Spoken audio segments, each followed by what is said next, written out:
Surtido el trámite de la consulta del petrismo, del pacto histórico, parece también definirse buena parte del tablero político del país, no solo en la izquierda, también en la derecha y también en el centro. Pero también esa definición pasa por muchísimas preguntas de cara a una elección presidencial que pinta de película. Bienvenidos a La Clave.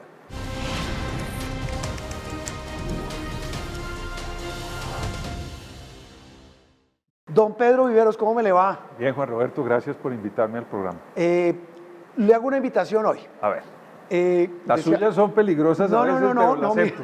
No me haga esa fama, hombre. Don Pedro, mire, decíamos en la introducción que esta carrera política en Colombia ya está de película. Lo invito a que usted sea el guionista. A que hagamos un guión entre los dos. ¿Me metí en ríos ahora? Hagamos un guión. Sí, señor. Donde hay un capítulo que ocurrió hace ya 2 semanas, una semana larga, que es la del pacto histórico, Sí, señor. con todas las polémicas que hubo por lo de este tipo Quintero, en fin. Pero finalmente fue una elección con una votación alta, de eso ya hemos hablado, leí columnas suyas, comentarios en radio y en noticiero, Noticias Caracol, alta, importante, con un claro ganador, con una señora a la que le fue muy bien, la segunda.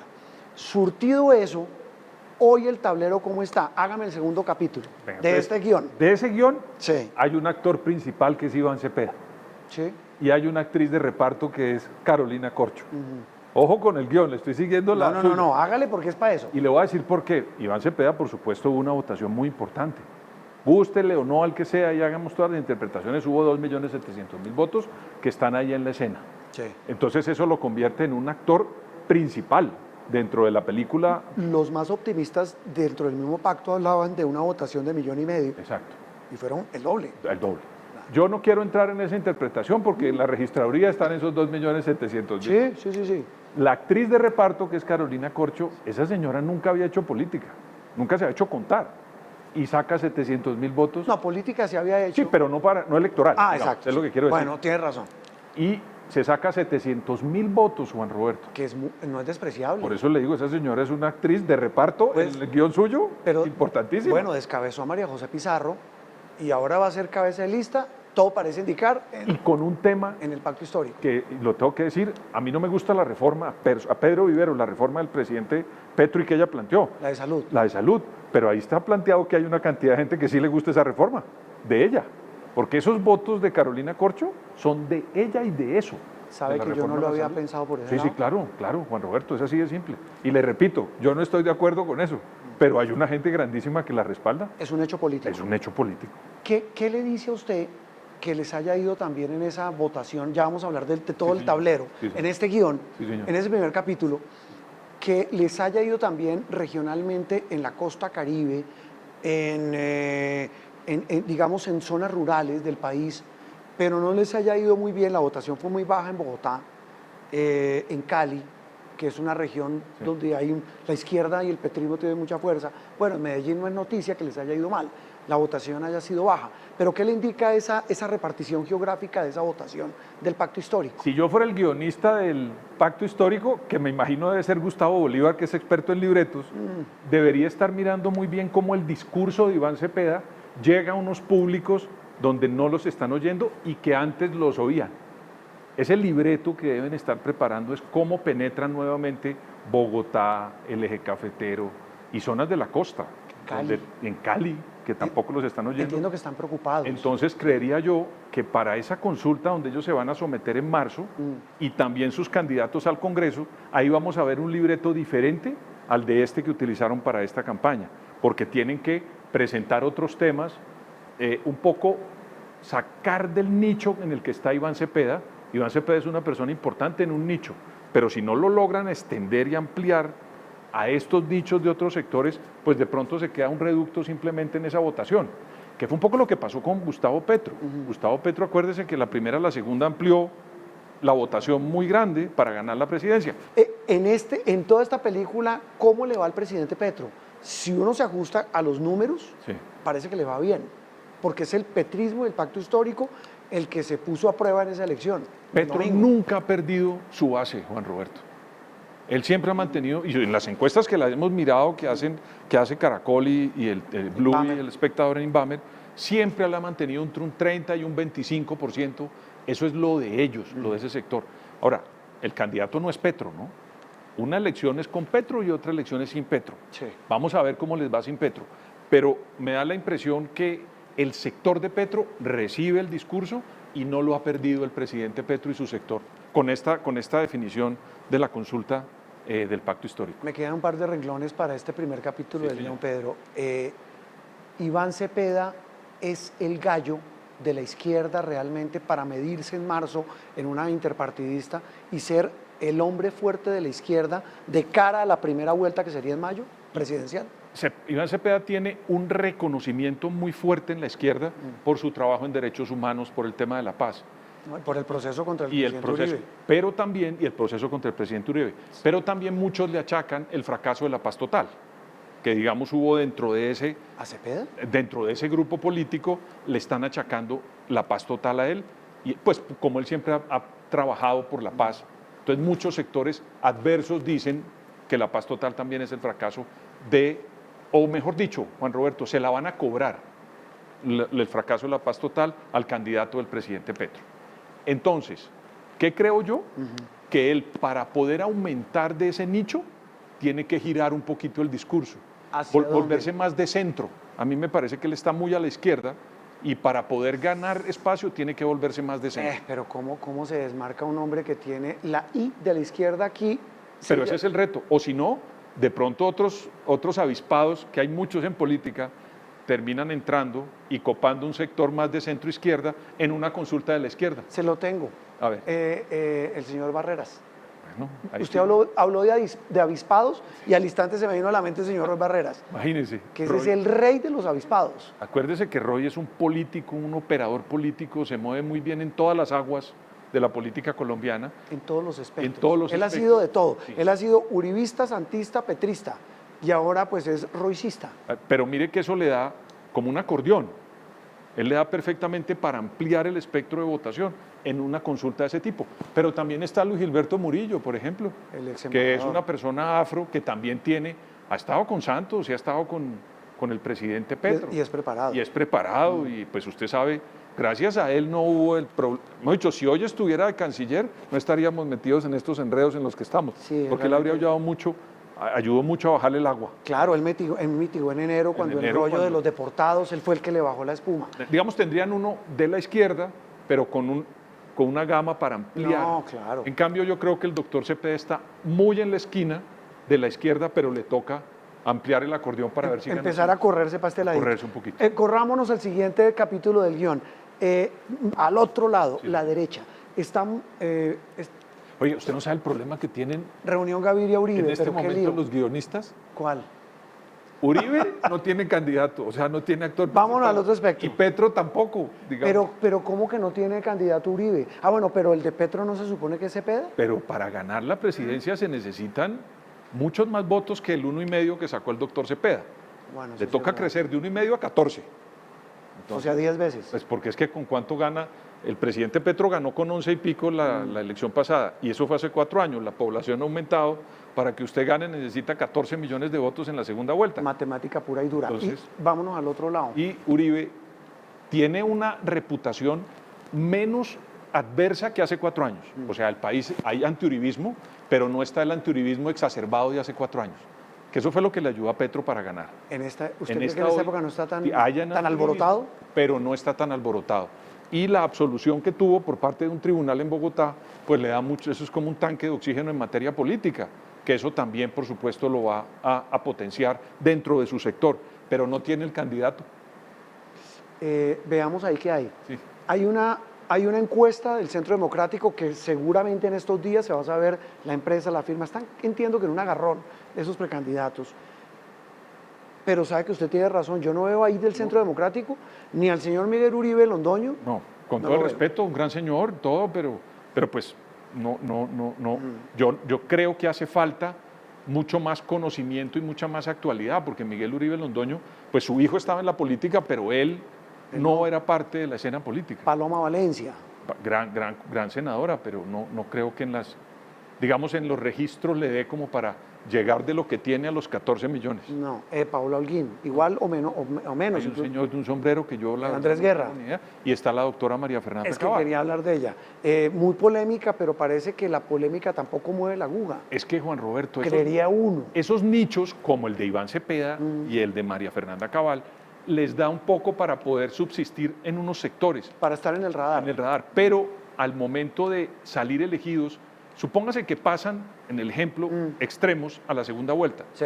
Esa mitad, la gran masa de colombianos que definen la presidencia en la segunda vuelta, ¿para dónde se van?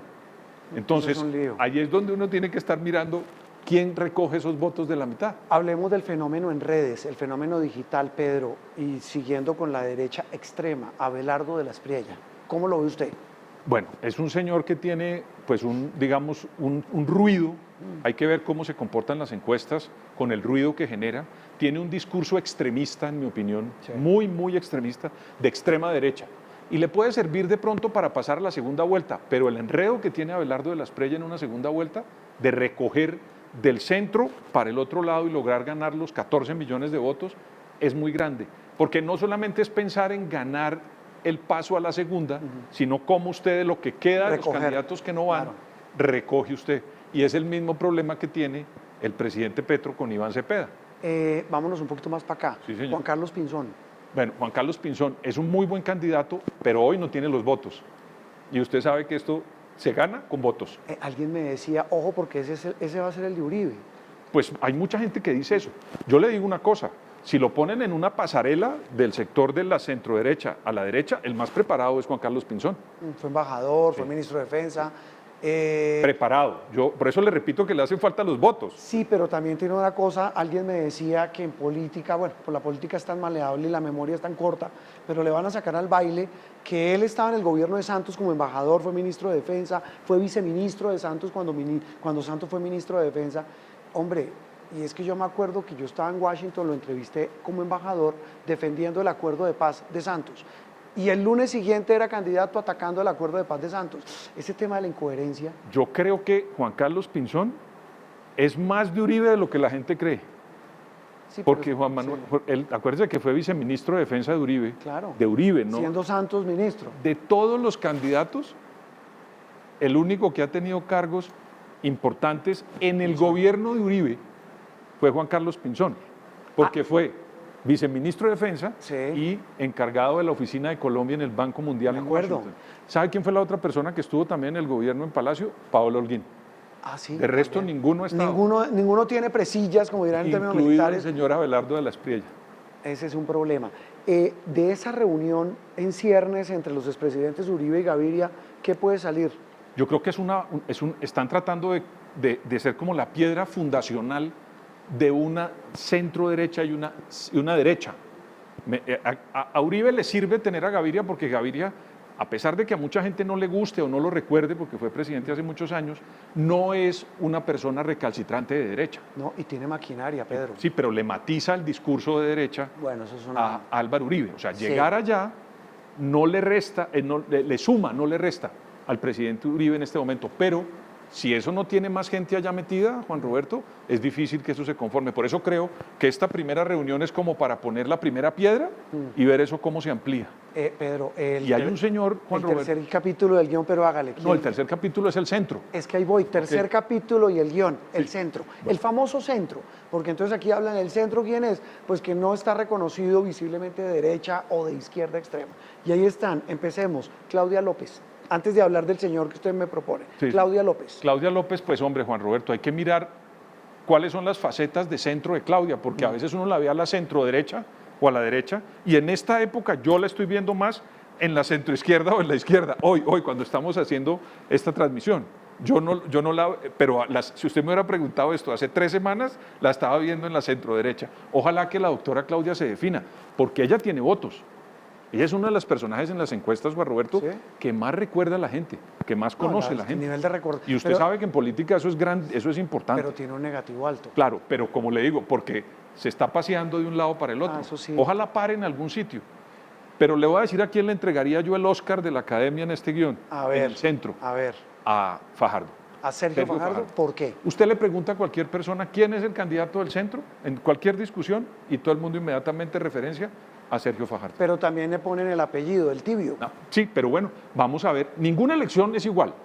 Todas las elecciones son diferentes. Eso sí es cierto. La pasada sirvió el Tibio. Vamos a ver si de pronto hoy, en esta elección, Juan Roberto, en la que estamos jugando, en la que está jugando el país, ven a Sergio Fajardo no como el tipo tibio, sino el que no se metió ni con Duque ni con Petro en los gobiernos, en las elecciones anteriores, y eso de pronto le suma. ¿Sabe alguien que me decía, mire, la izquierda ya gobernó, la derecha ya gobernó? Es lo que le digo, o sea, si no estuvo ni con Petro... ¿Por qué no le damos la oportunidad a alguien, no sé si a él, pero a alguien que represente ese Y centro? no tiene mala imagen en las encuestas. No, le va bien. Fajardo. No, y marca bien. Marca muy bien. Si usted mira las encuestas, obviamente, esto... Y está bien casado, además. Ah, no, pues Ahí sí ya se me salió. no, ese sí... Está muy bien casado. Ojo con eso sí porque le cascan. Sí, me cascan. Pero mire, si usted sabe que usted tiene razón, ahí está sostenido. Sí. Mal que bien, sube un poquito, pero se mantiene, o de primero o de segundo, cuando Está se ahí. pregunta de intención de voto. Está ahí. Y en favorabilidad le va bien. Y lo veo en el centro. Yo lo veo como, le repito, el ganador del Oscar en el centro. ¿Qué puede hacer para que realmente la gente se convenza de que puede ser una opción? Yo creo que a él le hace falta, voy a decir algo que de pronto si me oyen allá los fajardistas me van a matar, le hace falta tener gente que sepa más de política real. ¿Qué es política real, Pedro? Mire, Juan Roberto, uno cuando desplaza un movimiento político para ganar la presidencia, con el discurso que tiene Sergio Fajardo, que es muy bueno en materia de transparencia. Suena coherente. Suena coherente, pero también tiene que recoger gente real que hace política en las regiones y buena política. Maquinaria, ¿le entiendo? Pero buena política. Es que aquí en Colombia hay gente muy buena que hace política y no necesariamente Si le entiendo, Pedro, esos que hacen política son los que traen votos. Claro, pero por ejemplo, ¿cuál es la lista que él va a presentar al Congreso? Eso puede ser clave para definir la fortaleza que pueda tener su Juan Roberto, candidatura. cuando usted llega a una ciudad, usted necesita alguien que lo oiga en un sitio. Claro. No es llegar, como ha pasado antes, que aparecen unos candidatos en un aeropuerto y nadie los espera, no hay reuniones, no hay nada. Esto es la política real. Con estructura. Como no hay partidos, ahora tienen que recurrir a estructuras políticas. Yo no sé si el doctor de Dignidad, el doctor Robledo, sea la persona que le esté ayudando, pero a veces siento que al doctor Sergio Fajardo le hace falta, ¿sabe qué? Es un buen producto que le hace falta mucho marketing y mercadeo en las regiones de Colombia. Mire, si ve que usted sale con eso. ¿Cuándo se empieza a definir esto, Pedro? La encuesta, Juan Roberto, como tuvimos esa veda... ¿Cuál de todas? No. Como tuvimos esa veda, acuérdense Sí. que yo soy muy respetuoso de muchas encuestas, pero sobre todo la que hace Inbamer. Yo respeto mucho. La de Noticias Caracol y Yo Blue la Radio. respeto mucho, porque sé que la hacen muy bien. Como no hubo encuestas durante casi 2 meses y medio, Claro, por la famosa ley que lo prohibía. esa encuesta va a ser el siguiente capítulo de esta elección presidencial y de Congreso. Acuérdense también que está en juego el Congreso. Es por una razón además. ¿Cuántos candidatos? Es que hay como 75. Ahí ¿no? se va a depurar eso. Cuando salga esa encuesta, ahí ya salen varios. ¿Tan así? Sí, yo creo, sin duda. ¿Fin de la película? Si me invita, por ahora. si me invita al otro capítulo después de la encuesta, lo vemos. Eso le iba a decir yo. El siguiente capítulo será el resultado de la encuesta. Sí. Pedro, como siempre, un gusto. Qué sabroso hablar con usted de Roberto, política de esa muchas manera tan sensata y tan tranquila. Sí, tranquilo. Gracias, Pedro. Un abrazo.